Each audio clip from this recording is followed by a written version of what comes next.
Pertanyaan sederhananya adalah gimana sih cara kita menghadapi itu? Saya juga lagi belajar, ini bukan kata saya ya, tapi saya coba merangkum dari beberapa hadis, dari beberapa ayat. Mudah-mudahan ini jadi semacam tips dari Allah, dari Rasul, cara kita supaya lebih sabar dalam menghadapi ujian, khususnya ujian perasaan. Pertama, saya mengambil dari hadis riwayat yang diriwayatkan dari Abu Hurairah, hadis Hasan.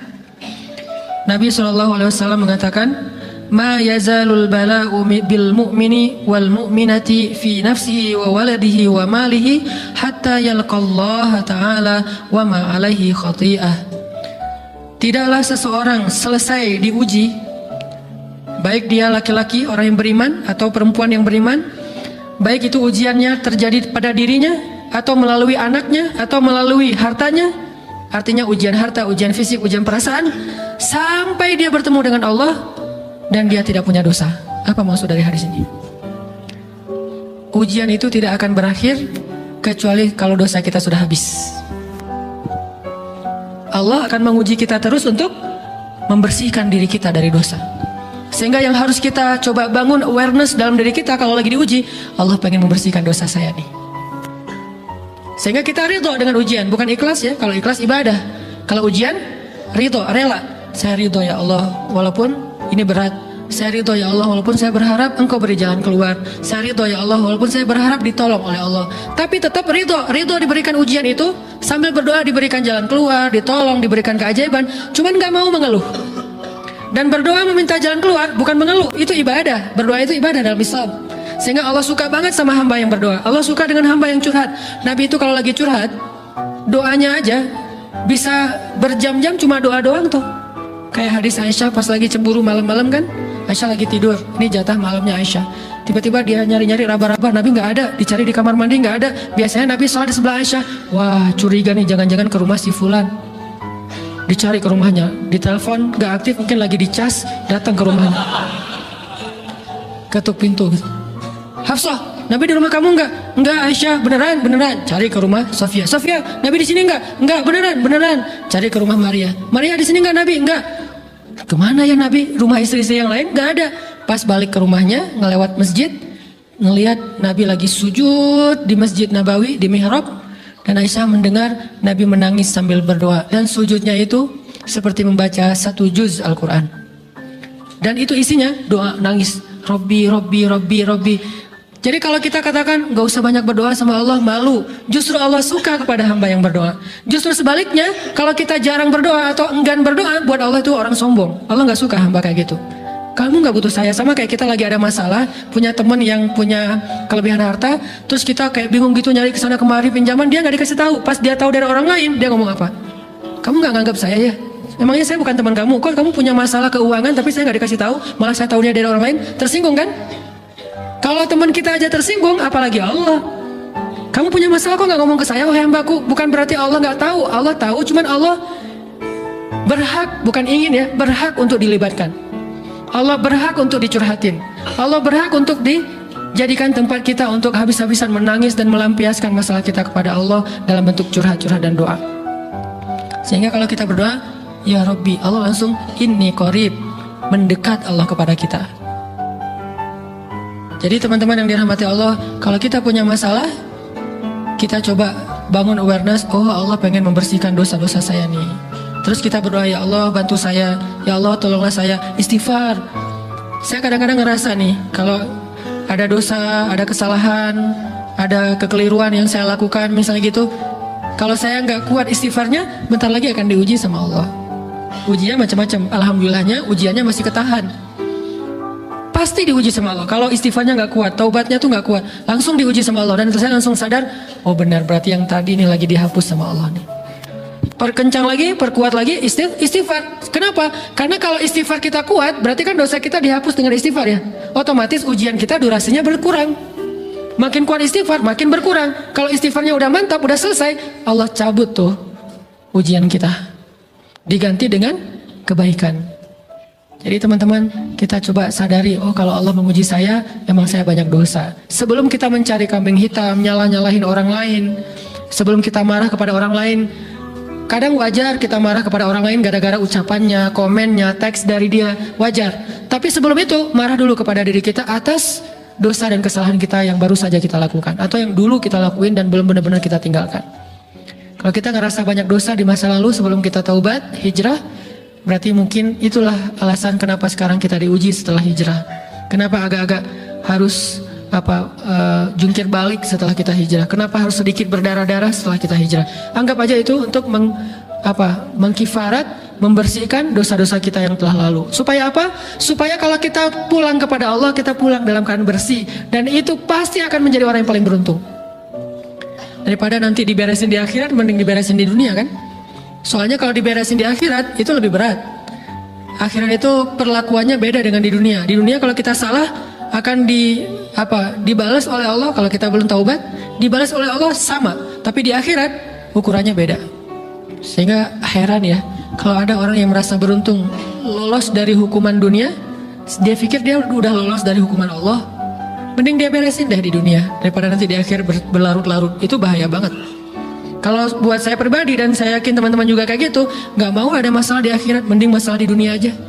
Tapi masalah di dunia juga kita nggak mau berlarut-larut, pengen cepat dimudahin sama Allah. Caranya istighfar. Tidaklah Allah memberikan kepada kita ujian kecuali salah satu alasannya pengen menghapuskan dosa.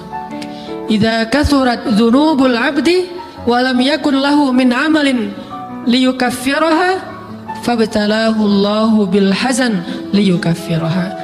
Kalau seorang hamba banyak dosa dan dia nggak cukup amal untuk mengkifarat dosa-dosanya, Allah akan menguji dia dengan rasa sedih, dengan rasa kecewa, dengan rasa berat, sakit hati untuk mengkifarat dosa-dosanya. Itu yang kita bangun. Sehingga kalau ada masalah sama orang lain, kita memperbaiki diri dulu. Bukan sibuk dengan kesalahan dia terus-menerus yang nggak mau kita maafin. Misalnya ada teman kita nih, jadi clash sama kita. Hal pertama yang kita bangun, astagfirullahaladzim, saya banyak dosa nih. Tapi kan yang salah dia, ya. Tapi mungkin dia nggak akan mengatakan kalimat itu, nggak akan bersikap kayak gitu kalau kita nggak punya dosa. Allah sengaja mengutus dia untuk menguji kita lewat kata-katanya, lewat perilakunya, karena kita punya dosa. Jadi penyebab pertama diuji itu bukan teman kita yang salah, itu penyebab kedua. Memang dia salah, dan itu harus kita akui, realistis lah. Dia salah, dia nggak pas, dia nggak bijak, dia apa? Oke. Tapi yang mentakdirkan dia salah kepada kita Allah Subhanahu wa taala. Kenapa Allah takdirkan gitu? Karena kita masih punya banyak dosa. Allah kirim kita ujian, bisa manusia, bisa alam, bisa dalam diri kita sendiri. Itu semuanya adalah cara Allah untuk menguji kita dan membersihkan dosa-dosa kita. Ini yang kita bangun pertama. Yang kedua, kata Nabi di dalam hadis Bukhari, "May yuridillahu bihi khairan." Yang terkenal kan yufaqihu fiddin, itu yang terkenal. Ternyata ada dua modelnya. Ada may yuridillahu bihi khairan yufaqihu fiddin. Siapa yang Allah pengen kasih dia kebaikan agama, kebaikan, Allah akan buat dia mengerti halal dan haram. Itu berarti Allah sayang sama dia. Ini satu model hadis. Ada model yang kedua, mirip redaksinya. May yuridillahu bihi khairan yusib min. Hadis Bukhari. Siapa yang Allah pengen ngasih dia kebaikan, Allah uji. Hah? Kok gitu caranya? Ternyata kayak gitu rahasianya. May yuridillahu bihi khairan, siapa yang Allah pengen ngasih dia kebaikan, Allah kasih dia musibah atau ujian. Kenapa bisa seperti itu, Ustaz? Fa inna ma'al usri yusra, inna ma'al usri yusra. Seolah-olah Allah bilang di dalam ayat itu, kalau kalian mau dapat kemudahan, biasanya lewatnya kesusahan dulu. Kalau kalian pengen dapat keberuntungan, biasanya dapatnya kerugian dulu. Tapi keberuntungan dan kerugiannya pasti nggak sebanding. Keberuntungannya jauh lebih besar daripada kerugiannya. Kerugian itu kayak modal doang, DP. Jadi kalau kita mau dapat kejutan dari Allah, Allah kasih kita DP. DP-nya apa? Ujian. DP-nya musibah. DP-nya rasa nggak nyaman. Itu DP tuh. DP terhadap apa? DP dari Allah terhadap hadiah-hadiah besar yang Allah pengen ngasih ke kita setelahnya. Cuman banyak orang yang menolak DP ini. Sama kayak kita misalnya, kalau kita mau ngasih dia hadiah, kita kasih dia kayak kejutan dulu. Dia lagi ulang tahun nih, disiram air dulu. Setelah itu dikasih hadiah-hadiah yang mahal. Rela nggak disiram air demi hadiah? Rela, udah siramin lagi aja. Kalau setelahnya ada hadiah. Yang kita nggak rela, kalau setelah disiram disuruh bersih-bersih sendiri dan nggak dikasih apa-apa, kan nggak rela tuh. Berarti ini bab iman. Yakin nggak kalau Allah tetap ngasih hadiah? Kan sabar dan iman itu ternyata tahu aman, kembar.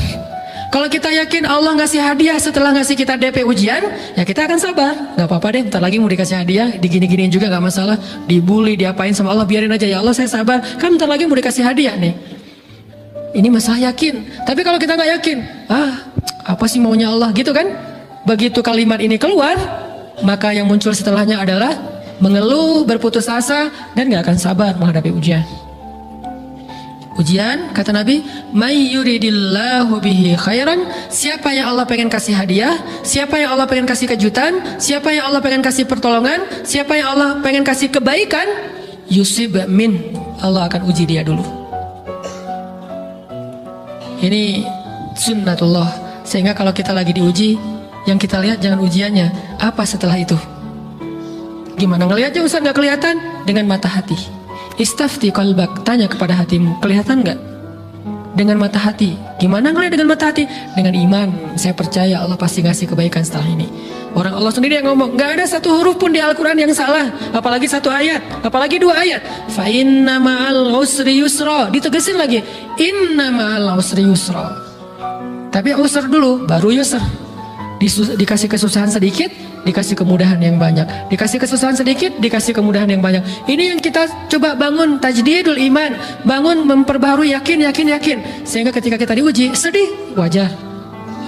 Mengaduh sedikit, bukan mengeluh ya. Kalau mengeluh kan nyalahin Allah. Kalau ngaduh, yang namanya orang dicubit kan, itu ngaduh.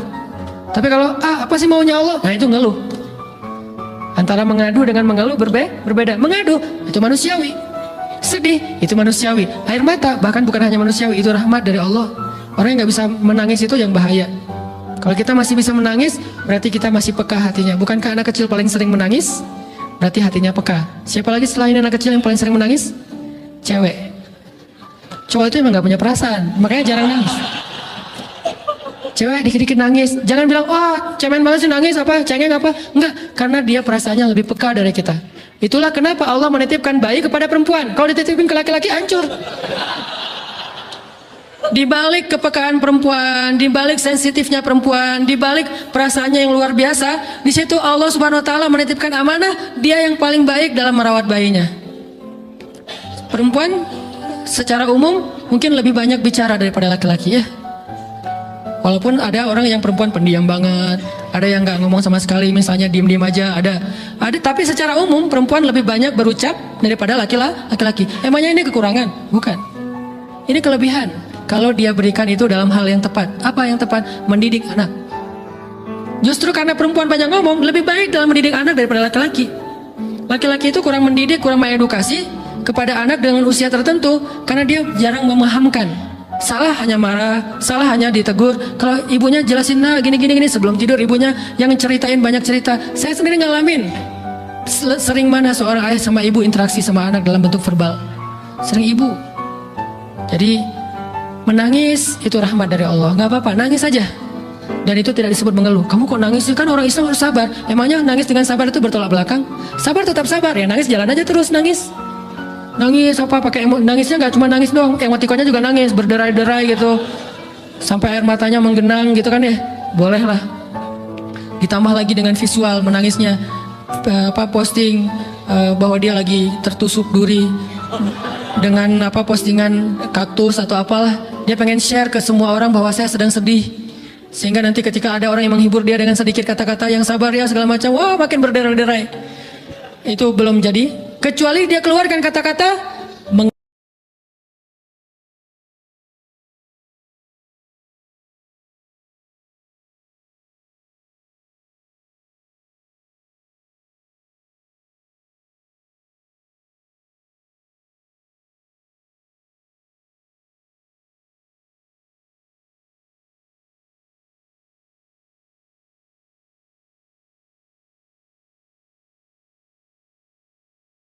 mengeluh, baru dia disebut orang yang banyak mengeluh, berputus asa. Kalau mengaduh, wajar. Walaupun ada Nabi udah diuji berat, gak mau mengaduh, apalagi ngeluh. Zakaria. Digergaji, mengadu aja enggak. Kenapa? Karena kata malaikat, kalau kamu mengadu sedikit aja, maka Allah Subhanahu wa taala akan menghancurkan kaum ini. Dia kasihan kepada kaumnya, enggak mau mengadu. Satu-satunya orang yang kita tidak boleh mengadu hanya orang tua. Atau itu mengeluh kalau untuk orang tua. Kalau yang lain enggak disebut mengeluh. Kalau ke teman, malas enggak apa-apa. Jangan sering-sering tapi. Apaan sih? Ke teman boleh. Tapi ke orang tua, saja, itu bukan lagi mengadu, itu sudah mengeluh. Khusus untuk orang tua. Kalau diantara manusia. Kalau kepada Allah dan Rasul, pastinya lebih dari itu. Ketika kita diam saja, tidak langsung beranjak, sami'na wa ata'na labbaik ya rabbi wa sa'daik, nggak memenuhi panggilan Allah, itu sudah disebut bagian dari kufur ingkar. Tapi minimal kita mungkin masih mengadu, kita masih menangis, kita masih lelah, kita masih merasa lemah. Setidaknya kita tidak mengeluh. Kenapa? Kita percaya Allah kalau mau ngasih hadiah kepada hambanya, DP-nya itu ujian. Dan yakinlah hadiahnya minimal 10 kali lipat lebih baik daripada ujian itu. Minimal, karena nggak ada amal soleh yang dibalas di bawah 10 kali lipat tuh nggak ada. Amal soleh, amal ya bukan niat, amal yang udah kita kerjakan minimal dibalas 10 kali lipat, minimal. Maksimalnya bighairi hisab, tanpa batas. Bighairi hisab, tanpa batas. Ada yang 700 kali lipat kayak sedekah, tapi tetap aja ayat sedekah di akhirnya ujung-ujungnya apa? Bighairi hisab juga kan? Berarti sedekah itu minimal dibalas 700 kali lipat, minimal. Kalau kita yakin, selalu syaratnya kalau kita yakin. Dan saya ngebuktiin itu banget. Saya pernah ngalamin lagi jalan-jalan di sebuah kota yang ada becak kayunya, becak sepeda gitu ya. Jalan terus saya bilang, Pak berapa ongkosnya? 20.000. Udah naik aja 20.000. Karena kita keliling-keliling kota, ternyata saya jadi kasihan sama dia 20.000. Kasihan kan 20.000 dibayar keliling kota, walaupun pas mampir beberapa tempat mungkin dia dapat tips ya. Tapi saya nggak tega gitu, dia cerita tentang anaknya lagi sekolah, pas segala macam, makin bikin baper kan. Pas selesai, saya kasih dia 100.000. Dari 20.000 dikasih 100.000 karena kasihan. Dan saya yakin nggak mungkin sedekah itu sia-sia. Kan Nabi bersumpah kan, demi zat yang jiwaku di dalam genggamannya, tidak berkurang harta karena sedekah. Demi Allah, kata Nabi, nggak berkurang harta karena sedekah. Berkurang harta karena belanja? Ya. Berkurang harta karena pacaran? Banget. Modal banget kan? Apalagi buat cowok.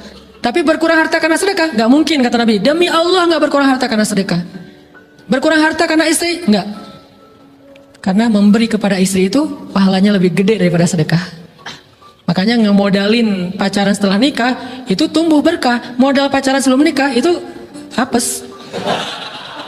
Jadi kalau pengen modal nih, ngemodalin cewek, traktir, ngapa-ngapain, bayarin, jangan sebelum nikah. Sebelum nikah jadi orang pelit aja, nggak apa-apa. Tapi setelah nikah, jor-joran ngasih, apalagi yang, bayarin semuanya. Kenapa? Pahalanya lebih gede daripada sedekah. Bahkan lebih gede daripada infak fi sabilillah. Seorang suami memberi nafkah istri, itu pahalanya terkadang lebih besar daripada kita berinfak untuk fi sabilillah, untuk korban perang. Saya heran kalau ada orang sedekahnya rajin tapi ke istrinya kikir, aneh, berarti dia nggak ngerti konsep. Padahal memberi kepada istri itu selama itu kebutuhan pokok ya, dan sedikit entertain, nggak apa-apa, asal nggak berlebihan, itu luar biasa. Makanya saya kalau jalan sama istri yang yang mana? Itu yang Oni suka. Oh ya, Oni suka. Kasih aja. Kenapa? Minta ini. Kasih. Selama ada kan, kenapa nggak dikasih kan ya? Nanti Allah ganti. Makin rajin kita ngebayarin istri kita, ngebelanjain istri kita, makin Allah ngasih yang kita nggak pernah duga-duga. Sampai istri kita cemburu sama kita. Kok kamu duitnya banyak banget sih? Kan gara-gara aku sering ngasih ke kamu. Ya udah sini lain lagi. Mau ditransfer berapa gitu kan ya? Saya ngasih 100.000 ke si bapak. Dan saya yakin teman-teman sedekahnya pasti lebih dari itu, karena 100.000 saya sebut. Kalau 1 juta ke atas saya nggak mau nyebut, malu dong, ria ya. Sebenarnya nggak pernah sih. 100.000 deh, karena kan kecil, saya kasih 100.000. Ternyata begitu saya kasih 100.000, dia doa. Nah ini nih pentingnya sedekah ke orang yang membutuhkan tapi nggak minta-minta, dia tulus. Dia langsung doa, ya Allah Pak, mudah-mudahan rezekinya lancar, berkah, bertambah dan segala macam, bahagia keluarganya. Doa-doa ini semuanya dikabulkan dalam hitungan hari. Pertama, bertambah bahagia rumah tangganya, dapat kecupan dari istri. Dia nganggap suami saya cowok banget sih, nggak ya satu nih. 2, Demi Allah, selang 15 jam enggak, kalau nggak salah, karena waktu itu malam, besok paginya ada orang yang ngejar-ngejar saya pengen ngasih hadiah. Ustadz, saya pengen ketemu Ustadz. Maaf, saya nggak bisa ketemu sekarang, lagi rush, lagi tight schedule, gitu-gitulah, sosok gaya nggak jelas gitu ya. Terus Ustadz, saya pengen banget ketemu. Dia nggak ngomong pengen ketemu apa. Kalau dia bilang mau ngasih duit kan langsung saya prioritaskan kan ya. Berhubung dia nggak ngomong, ya udahlah, saya sosok jual mahal gitu. Tapi yang namanya rezeki kan gimana kita tolak, dia datang kan. Saya nolak. Pokoknya sebentar aja, 5 menit, nggak akan ganggu waktu Ustaz. Ya udah besok pagi ya pas breakfast gitu. Pakai gaya-gaya dikit breakfast. Pas breakfast, oh ya siap Ustaz. Jam berapa? Jam 8. Udah janjian jam 8. Mungkin orangnya nih dengar live streaming, Pak jazakumullah khair jaza. Makasih banyak, mudah-mudahan Allah tambahkan rezekinya. Terus beliau besok mau fly ke luar kota jam 8. Akhirnya ngubungin lagi malamnya, Pak Ustadz maaf gak bisa ketemu besok karena saya jam 8 itu jadwal terbang. Oh ya udah nggak apa-apa, seneng dong saya nggak jadi ketemu kan. Tahu gitu kan nyesel saya tuh, seneng. Besok pagi jam 6, Pak Ustadz alhamdulillah ternyata penerbangan saya di delay ke jam 11. Allah delay penerbangannya demi ngasih rezeki buat saya. Kan luar biasa kan? Nah, ini hikmah kepedean saya, kegeeran kepada Allah gitu. Di delay demi saya. Kan kadang-kadang GR ya di depan Allah ya. Robbi akroman kan gitu ayatnya. Allah memuliakan saya dengan istighfar tetap. Akhirnya saya bisa ketemu Ustaz. Saya nggak baca WA-nya, terlambat baca, baru baca jam 8. Dia udah mulai agak putus asa, kayaknya udah gak mungkin ketemu nih. Jam 8 pas saya baca, ternyata orangnya nggak di delay. Ya udah saya balas, ya udah sekarang saya tunggu ya jam 9, maaf cuma sebentar. Nggak apa-apa Ustaz, 5 menit. Datang dia, ngasih apa coba? Ngasih duit 200 juta. Demi Allah, cuman berselang beberapa jam saya tolak. Tahu gitu Pak, datang malam ini aja.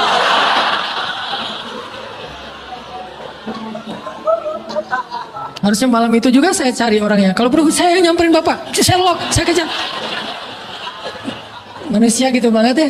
Tapi Masya Allah di situ saya jadi tahu, oh doa orang itu lebih akurat, lebih mantap, lebih diijabah daripada doa saya. Mungkin bukan karena sedekah, tapi karena doa setelah sedekah, ya Allah dan segala macam dimudahkan sama Allah. Itu luar biasa loh. Saya nggak percaya, saya pikir main-main, orang nih iseng kayaknya pengen ketemu doang, pengen selfie. Ternyata pas saya cek, ditransfer, di capture, Ustaz udah ditransfer. Saya, jangan-jangan ini jebakan Batman gitu ya. Nyari-nyari sana segala macam. Alhamdulillah ternyata emang niat baiknya pengen, alhamdulillah saya terkesan, saya dapat hidayah lewat Ustaz segala macam. Sekarang saya pengen membalas jasa Ustaz walaupun kecil 200 juta. Untung saya nggak kaget dan kemudian pingsan. Pak 200 juta stroke kan ya, bahaya, lebih mahal dari 200 juta.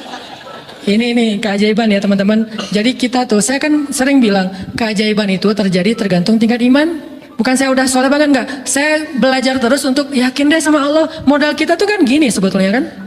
Duit kita tuh banyak loh teman-teman, cuman gak disimpan di bank, gak disimpan di saku, disimpannya di sisi Allah. Bedanya apa sih? Kenapa kita kalau disimpan di bank tenang? Saya lagi punya duit banyak dari 100 juta, di mana? Di bank, aman. Kenapa kalau disimpan di saku aman, tenang? Kenapa kalau disimpan di Allah gak tenang? Kenapa kalau disimpan di Allah kita bilang gak punya duit? Ini kan gak fair sama Allah. Gak punya duit nih, siapa bilang gak punya duit? Kan ada Allah, tinggal minta sama Allah. Tapi gak ada wujudnya. Tapi kan ada janjinya. Bukankah janji Allah lebih kuat daripada wujud? Bukankah iman harusnya lebih mantap daripada sesuatu yang konkret yang kita lihat? Ada duitnya di sisi Allah. Kenapa gak dikasih? Karena kita belum butuh. Kalau kita yakin duit kita itu ada di Allah, tapi dikasihnya pas kita butuh. Begitu butuh ya Allah, langsung dikasih sama Allah. Itu banget, benar-benar terjadi dalam kehidupan kita. Pasti kayak gitu. Tingkat tergantung kita yakin apa enggak. Nih, kalau Allah bilang may yuridillahu bihi khairan, Allah kalau pengen ngasih hadiah kepada seorang hamba, Allah kalau pengen ngasih kejutan kepada seorang hamba, yusib, Allah kasih dia ujian sedikit aja.